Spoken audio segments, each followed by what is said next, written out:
Welcome and thank you for stopping by Sheila's Audiobooks, and I am Sheila. This recording is coming from South Texas. All stories on this recording are in the public domain per United States copyright law. This story is about the young gentleman Bertie Wooster and his valet Jeeves. The story was published in the Cosmopolitan in New York in December 1922. Bingo Little, who wishes to marry a waitress and wants his uncle's approval, asks Bertie to once again pretend to be the romance novelist Rosie M. Banks.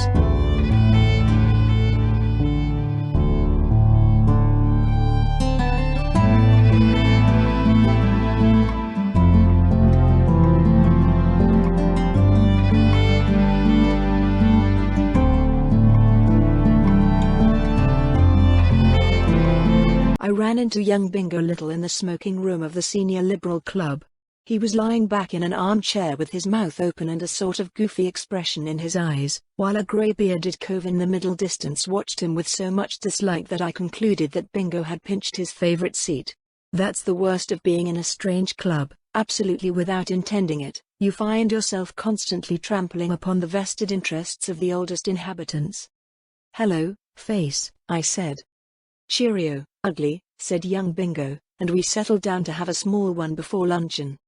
Once a year the committee of the drones decides that the old club could do with a wash and brush up, so they shoo us out and dump us down for a few weeks at some other institution.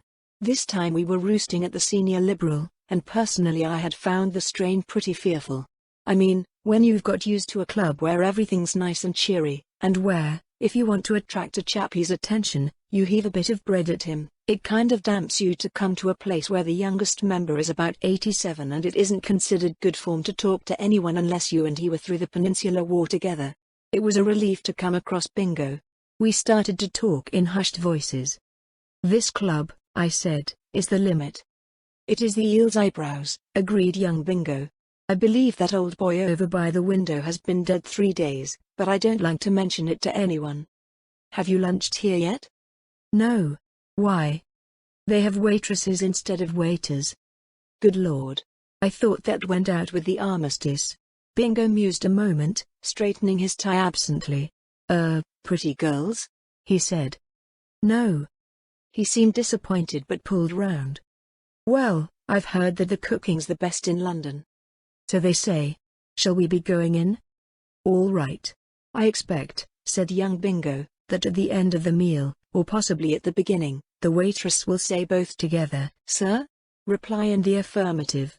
"I haven't been." "Hasn't your uncle forgiven you yet?" "Not yet, confound him."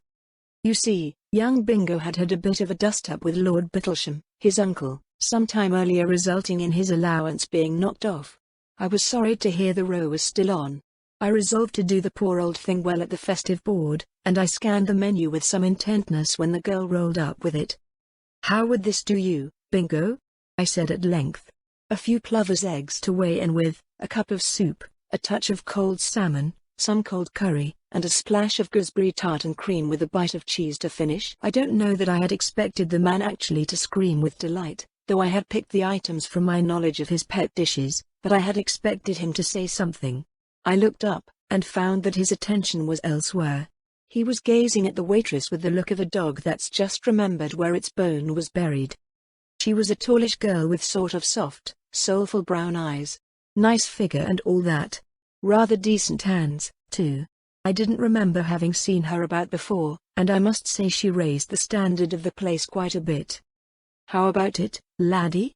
I said, being all for getting the order booked and going on to the serious knife and fork work. "Eh?" said young Bingo absently.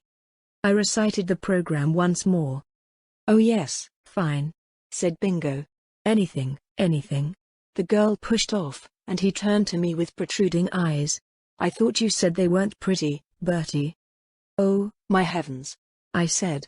"You surely haven't fallen in love again, and with a girl you've only just seen?"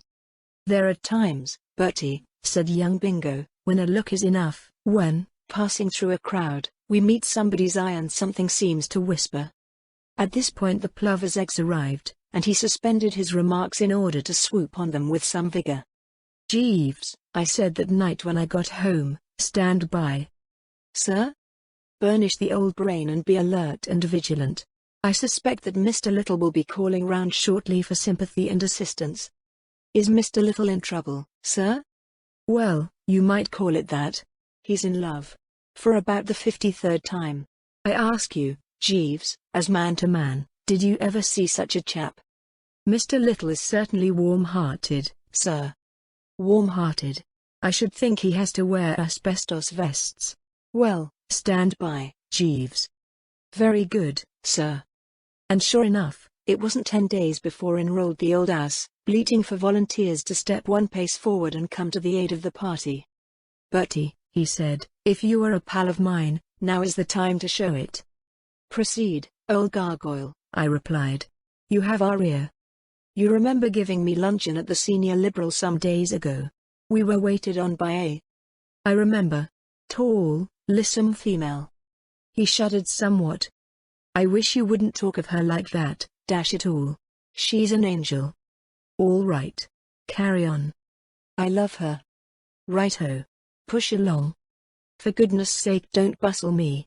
Let me tell the story in my own way.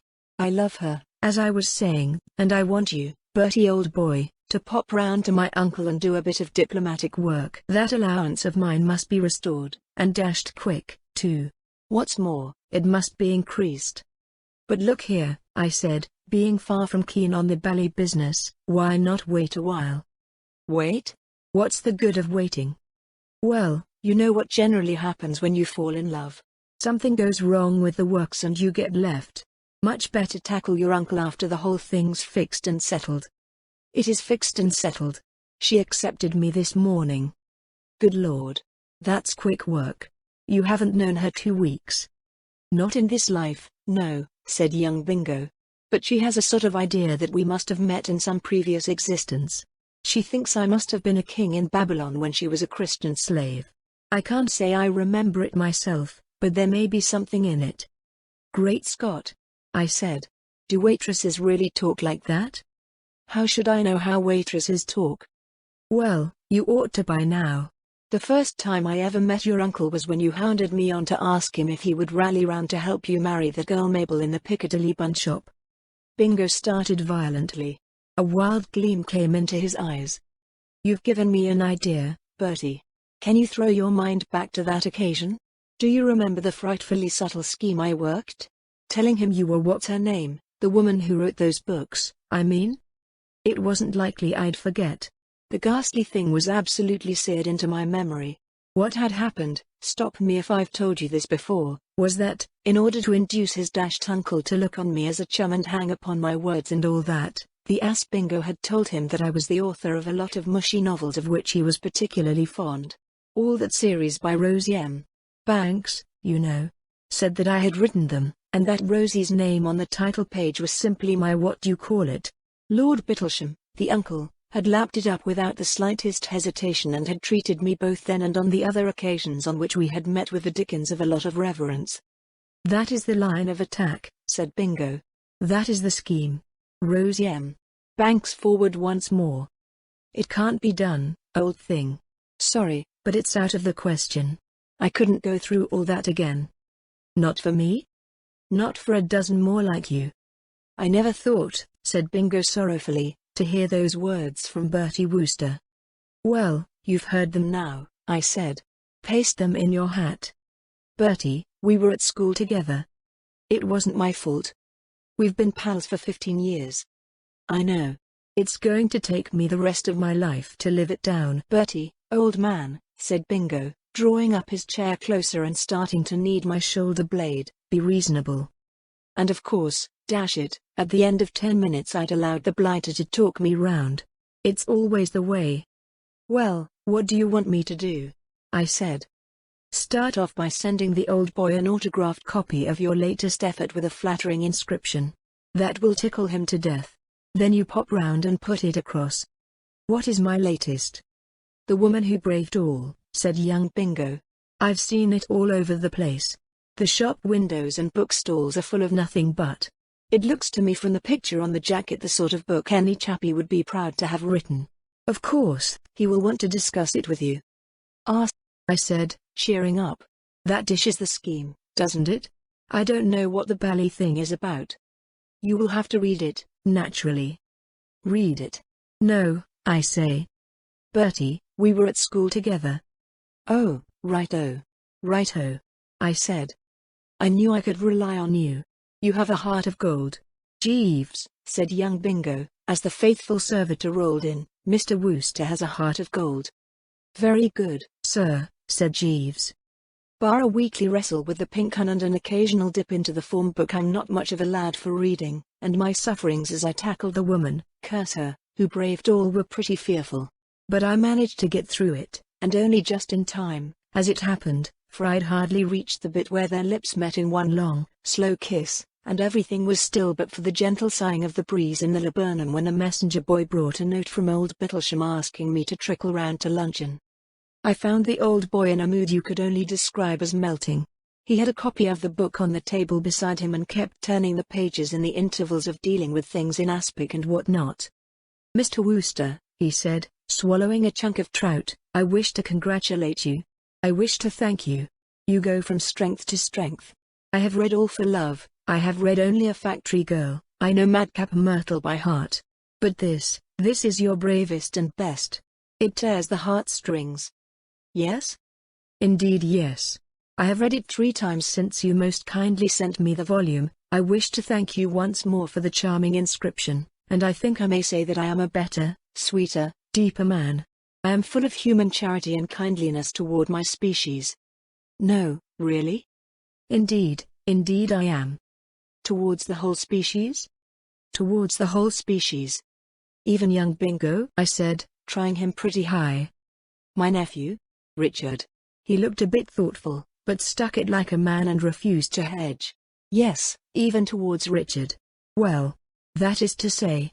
Perhaps. Yes, even towards Richard. That's good, because I wanted to talk about him. He's pretty hard up, you know. In straitened circumstances? Stony. And he could use a bit of the right stuff paid every quarter, if you felt like unbelting. He mused a while and got through a slab of cold guinea hen before replying. He toyed with the book, and it fell open at page 215. I couldn't remember what was on page 215, but it must have been something tolerably zippy, for his expression changed and he gazed up at me with misty eyes as if he'd taken a shade too much mustard with his last bite of ham. Very well, Mr. Wooster, he said. Fresh from a perusal of this noble work of yours, I cannot harden my heart. Richard shall have his allowance.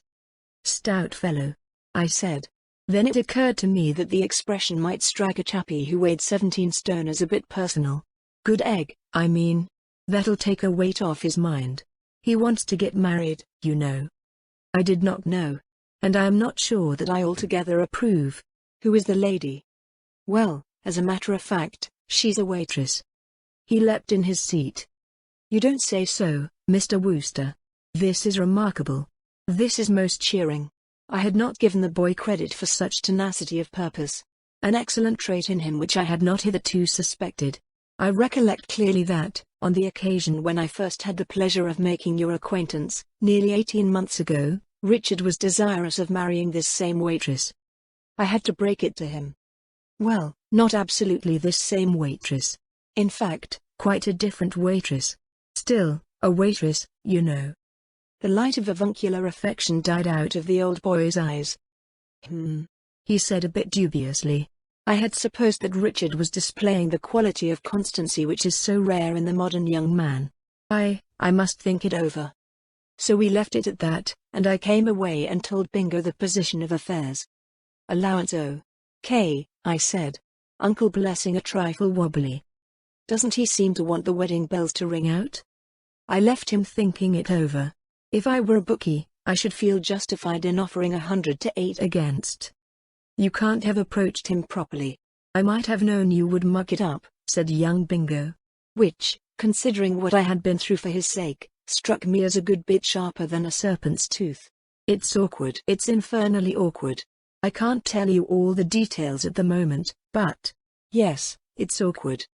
He helped himself absently to a handful of my cigars and pushed off. I didn't see him again for 3 days. Early in the afternoon of the 3rd day he blew in with a flower in his buttonhole and a look on his face as if someone had hit him behind the ear with a stuffed eel skin. Hello, Bertie. "Hello, old turnip. Where have you been all this while?" "Oh, here and there. Ripping weather we're having, Bertie." "Not bad. I see the bank rate is down again." "No, really?" He pottered about the room for a bit, babbling at intervals. The boy seemed cuckoo. "Oh, I say, Bertie," he said suddenly, dropping a vase which he had picked off the mantelpiece and was fiddling with. "I know what it was I wanted to tell you. I'm married." I stared at him. That flower in his buttonhole. That dazed look. Yes, he had all the symptoms, and yet the thing seemed incredible. The fact is, I suppose, I'd seen so many of young Bingo's love affairs start off with a whoop and a rattle and poof themselves out halfway down the straight that I couldn't believe he had actually brought it off at last. Married? Yes. This morning at a registrar's in Holborn. I've just come from the wedding breakfast. I sat up in my chair. Alert. The man of affairs. It seemed to me that this thing wanted threshing out in all its aspects. "Let's get this straight," I said. "You're really married?" "Yes." "The same girl you were in love with the day before yesterday?" "What do you mean?" "Well, you know what you're like. Tell me, what made you commit this rash act?" "I wish the deuce you wouldn't talk like that. I married her because I love her, dash it." "The best little woman," said young Bingo, "in the world." "That's all right, and deuced creditable, I'm sure. But have you reflected what your uncle's going to say?" The last I saw of him, he was by no means in a confetti-scattering mood. "Bertie," said Bingo, "I'll be frank with you. The little woman rather put it up to me, if you know what I mean. I told her how my uncle felt about it, and she said that we must part unless I loved her enough to brave the old boy's wrath and marry her right away. So I had no alternative. I bought a buttonhole and went to it."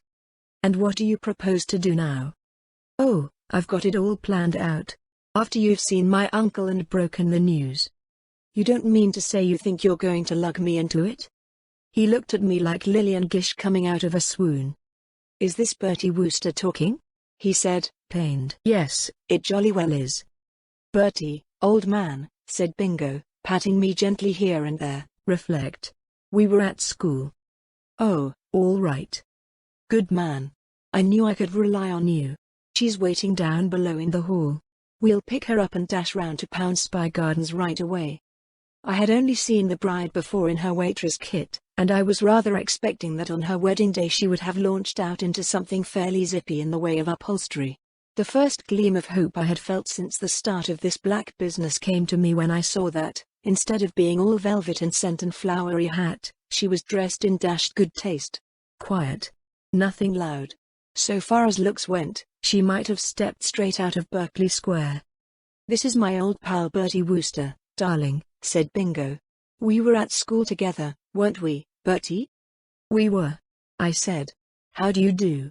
I think we, met at luncheon the other day, didn't we?" "Oh yes. How do you do?" "My uncle eats out of Bertie's hand," explained Bingo. "So he's coming round with us to start things off and kind of pave the way. Hi, taxi." We didn't talk much on the journey. Kind of tense feeling. I was glad when the cab stopped at old Bittlesham's wigwam and we all hopped out. I left Bingo and wife in the hall while I went upstairs to the drawing room, and the butler toddled off to dig out the big chief. While I was prowling about the room waiting for him to show up, I suddenly caught sight of that bally woman who braved all lying on one of the tables. It was open at page 215, and a passage heavily marked in pencil caught my eye.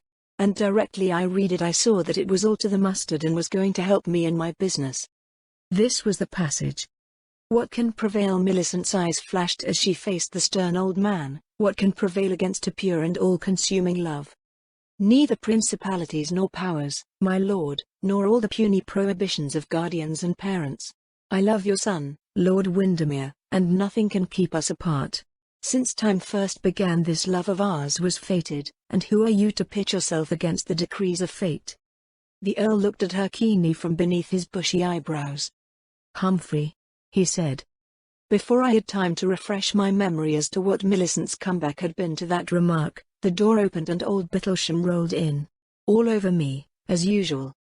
"My dear Mr. Wooster, this is an unexpected pleasure. Pray take a seat. What can I do for you?" "Well, The fact is I'm more or less in the capacity of a jolly old ambassador at the moment. Representing young Bingo, you know. His geniality sagged a trifle, I thought, but he didn't heave me out, so I pushed on. The way I always look at it, I said, is that it's dashed difficult for anything to prevail against what you might call a pure and all-consuming love. I mean, can it be done? I doubt it. My eyes didn't exactly flash as I faced the stern old man, but I sort of waggled my eyebrows. He puffed a bit and looked doubtful. We discussed this matter at our last meeting, Mr. Wooster. And on that occasion. Yes. But there have been developments, as it were, since then. The fact of the matter is, I said, coming to the point, this morning young Bingo went and jumped off the dock. Good heavens! He jerked himself to his feet with his mouth open. Why? Where? Which dock? I saw that he wasn't quite on. I was speaking metaphorically, I explained, if that's the word I want. I mean he got married. Married. Absolutely hitched up. I hope you aren't ratty about it. What? Young blood, you know. Two loving hearts, and all that. He panted in a rather overwrought way. I am greatly disturbed by your news. I consider that I have been, defied. Yes, defied. But who are you to pit yourself against the decrees of fate? I said, taking a look at the prompt book out of the corner of my eye. Eh? You see, this love of theirs was fated. Since time began, you know. I'm bound to admit that if he'd said Humphrey, at this juncture, he would have had me stymied. Luckily it didn't occur to him. There was a silence, during which he appeared to brood a bit. Then his eye fell on the book and he gave a sort of start. Why, bless my soul, Mr. Wooster, you have been quoting. More or less. I thought your words sounded familiar. His whole appearance changed and he gave a sort of gurgling chuckle. Dear me, you know my weak spot. He picked up the book and buried himself in it for quite a while. I began to think he had forgotten I was there. After a bit, however, he put it down again, and wiped his eyes. Ah well, he said. I shuffled my feet and hoped for the best. Ah well, he said again. I must not be like Lord Windermere, must I, Mr. Wooster? Tell me, did you draw that haughty old man from a living model? Oh, no. Just thought of him and bunged him down, you know. Genius, murmured old Bittlesham. Genius. Well, Mr. Wooster, you have won me over. Who, as you say, am I to pit myself against the decrees of fate? I will write to Richard tonight and inform him of my consent to his marriage. You can slip him the glad news in person, I said. He's waiting downstairs, with wife complete. I'll pop down and send them up. Cheerio, and thanks very much. Bingo will be most awfully bucked. I shot out and went downstairs. Bingo and Mrs. were sitting on a couple of chairs like patients in a dentist's waiting room. Well? Said Bingo eagerly. All over except the hand clasping, I replied, slapping the old crumpet on the back. Charge up and get matey. Toodaloo, old things. You know where to find me, if wanted. 1,000 congratulations, and all that sort of rot. And I pipped, not wishing to be fawned upon. You never can tell in this world. If ever I felt that something attempted, something done had earned a night's repose, it was when I got back to the flat and shoved my feet up on the mantelpiece and started to absorb the cup of tea which Jeeves had brought in. Used as I am to seeing life's sitters blow up in the home stretch and finish nowhere, I couldn't see any cause for alarm in this affair of young Bingo's. All he had to do when I left him in Poundspy Gardens was to walk upstairs with the little missus and collect the blessing. I was so convinced of this that when, about half an hour later, he came galloping into my sitting room, all I thought was that he wanted to thank me in broken accents and tell me what a good chap I had been. I merely beamed benevolently on the old creature as he entered, and was just going to offer him a cigarette when I observed that he seemed to have something on his mind. In fact, he looked as if something solid had hit him in the solar plexus. My dear old soul, I said, what's up? Bingo uttered one of those hollow, mirthless yelps. Only every bally thing that could go wrong. What do you think happened after you left us? You know that beastly book you insisted on sending my uncle? It wasn't the way I should have put it myself, but I saw the poor old bean was upset for some reason or other, so I didn't correct him. The woman who braved all? I said. It came in dashed useful. It was by quoting bits out of it that I managed to talk him round. Well, it didn't come in useful when we got into the room. It was lying on the table, and after we had started to chat a bit and everything was going along nicely, the little woman spotted it. "Oh, have you read this, Lord Bittlesham?" she said. "3 times already," said my uncle. "I'm so glad," said the little woman. "Why, are you also an admirer of Rosie M. Banks?" asked the old boy, beaming. "I am Rosie M. Banks," said the little woman. "Oh, my aunt. Not really?" "Yes. But how could she be? I mean, dash it, she was slinging the foodstuffs at the Senior Liberal Club." Bingo gave the settee a moody kick. "She took the job to collect material for a book she's writing called Mervyn Keane, Clubman. She might have told you. It made such a hit with her when she found that I loved her for herself alone, despite her humble station, that she kept it under her hat. She meant to spring it on me later on," she said. "Well, what happened then?" "There was the dickens of a painful scene. The old boy nearly got apoplexy. Called her an imposter. They both started talking at once at the top of their voices, and the thing ended with the little woman buzzing off to her publishers to collect proofs as a preliminary to getting a written apology from the old boy. What's going to happen now, I don't know. Apart from the fact that my uncle will be as mad as a wet hen when he finds out that he has been fooled, there's going to be a lot of trouble when the little woman discovers that we worked the Rosie M. Banks squeeze with a view to trying to get me married to somebody else. You see, one of the things that first attracted her to me was the fact that I had never been in love before." "Did you tell her that?" "Yes." "Great Scott. Well, I hadn't been. Not really in love. There's all the difference in the world between. Well, never mind that. What am I going to do?" "That's the point. I don't know." "Thanks," said young Bingo. "That's a lot of help." Next morning he rang me up on the phone just after I'd got the bacon and eggs into my system, the one moment of the day, in short, when a chappie wishes to muse on life absolutely undisturbed. "Bertie. Things are hotting up." "What's happened now?" "My uncle has given the little woman's proofs the once over and admits her claim. I've just been having 5 snappy minutes with him on the telephone. He could hardly speak, he was so shirty. Still, he made it clear all right that my allowance has gone fat again. I'm sorry. Don't waste time being sorry for me. He's coming to call on you today to demand a personal explanation." "Great Scott. And the little woman is coming to call on you to demand a personal explanation. Good Lord. I shall watch your future career with some considerable interest," said Bingo. I bellowed for Jeeves.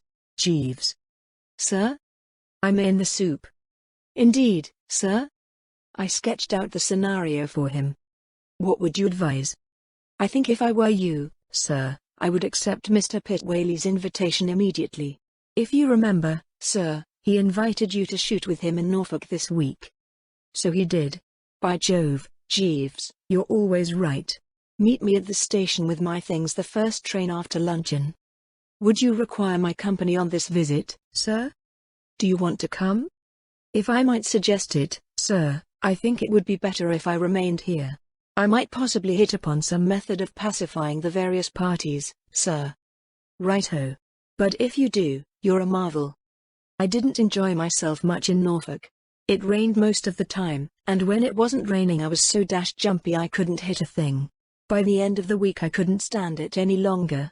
Too bally absurd, I mean, being marooned miles away in the country just because young Bingo's uncle and wife wanted to have a few words with me. I made up my mind that I would pop back and do the strong, manly thing by lying low in my flat and telling Jeeves to inform everybody who called that I wasn't at home. I sent Jeeves a telegram saying I was coming and drove straight to Bingo's place when I reached town. I wanted to find out the general position of affairs. But apparently the man was out. I rang a couple of times but nothing happened, and I was just going to leg it when I heard the sound of footsteps inside and the door opened. It wasn't one of the cheeriest moments of my career when I found myself peering into the globular face of Lord Bittlesham. "Oh, hello," I said. And there was a bit of a pause. I don't quite know what I had been expecting the old boy to do if by bad luck we should ever meet again, but I had a sort of general idea that he would turn fairly purple and start almost immediately to let me have it in the gizzard. It struck me as somewhat rummy, therefore, when he simply smiled weakly. A sort of frozen smile it was.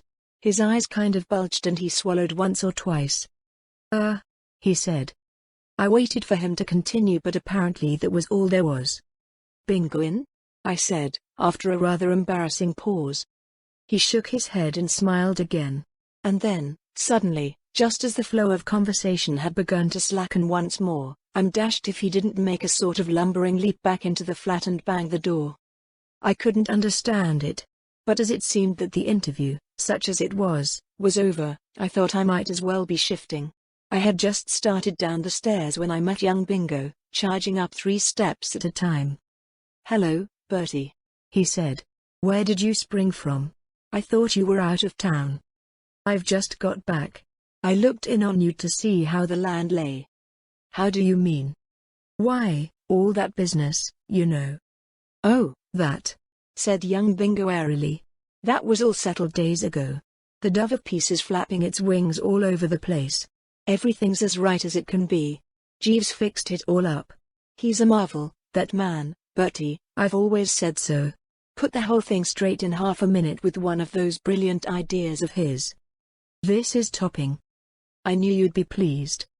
Congratulate you. Thanks. What did Jeeves do? I couldn't think of any solution of the bally thing myself. Oh, he took the matter in hand and smoothed it all out in a second. My uncle and the little woman are tremendous pals now. They gas away by the hour together about literature and all that. He's always dropping in for a chat. This reminded me. He's in there now, I said. I say, Bingo, how is your uncle these days? Much as usual.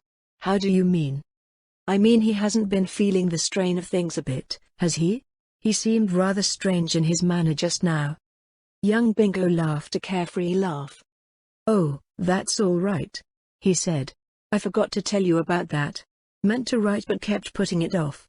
He thinks you're a loony. What? Yes. That was Jeeves's idea, you know. It solved the whole problem splendidly. He suggested that I should tell my uncle that I had acted in perfectly good faith in introducing you to him as Rosie M. Banks, that I had repeatedly had it from your own lips that you were, and that I didn't see any reason why you shouldn't be. The idea being that you were subject to hallucinations and generally potty. And then we got hold of Sir Roderick Glossop, you remember, the old boy whose kid you pushed into the lake that day down at Ditter Reg Hall, and he rallied round with his story of how he had come to luncheon with you once and found your bedroom full up with cats and fish, and how you had pinched his hat while you were driving past his car in a taxi, and all that, you know. It just rounded the whole thing off nicely. I always say, and I always shall say, that you've only got to stand on Jeeves and fate can't touch you. I can stand a good deal, but there are limits. Well, of all the dashed bits of nerve I ever. Bingo looked at me, astonished. You aren't annoyed? He said. Annoyed? At having half London going about under the impression that I'm off my chump? Dash it all. Bertie, said Bingo, you amaze and wound me. If I had dreamed that you would object to doing a trifling good turn to a fellow who's been a pal of yours for 15 years. Have you forgotten that we were at school together? I pushed on to the old flat, seething like the dickens. One thing I was jolly certain of, and that was that this was where Jeeves and I parted company. A topping valet, of course, none better in London, but I wasn't going to allow that to weaken me. I buzzed into the flat like an east wind. And there was the box of cigarettes on the small table and the illustrated weekly papers on the big table and my slippers on the floor and every dashed thing so bally right, if you know what I mean, that I started to calm down in the first 2 seconds. It was like one of those moments in a play where the chappie, about to steep himself in crime, suddenly hears the soft, appealing strains of the old melody he learned at his mother's knee. Softened, I mean to say. That's the word I want. I was softened. And then through the doorway there shimmered good old Jeeves in the wake of a tray full of the necessary ingredients, and there was something about the mere look of the man. However, I steeled the old heart and had a stab at it. I have just met Mr. Little, Jeeves, I said. Indeed, sir? He told me you had been helping him. I did my best, sir. And I am happy to say that matters now appear to be proceeding smoothly. Whiskey, sir? Thanks. Jeeves. Sir? Another time. Sir? Oh, nothing. Not all the soda, Jeeves. Very good, sir. He started to drift out. Oh, Jeeves. Sir? I wish. That is. I think. I mean. Oh, nothing. Very good, sir. The cigarettes are at your elbow, sir. Dinner will be ready at 7:45 precisely, unless you desire to dine out? No. I'll dine in. Yes, sir. Jeeves. Sir? Oh, nothing. I said. Very good, sir, said Jeeves.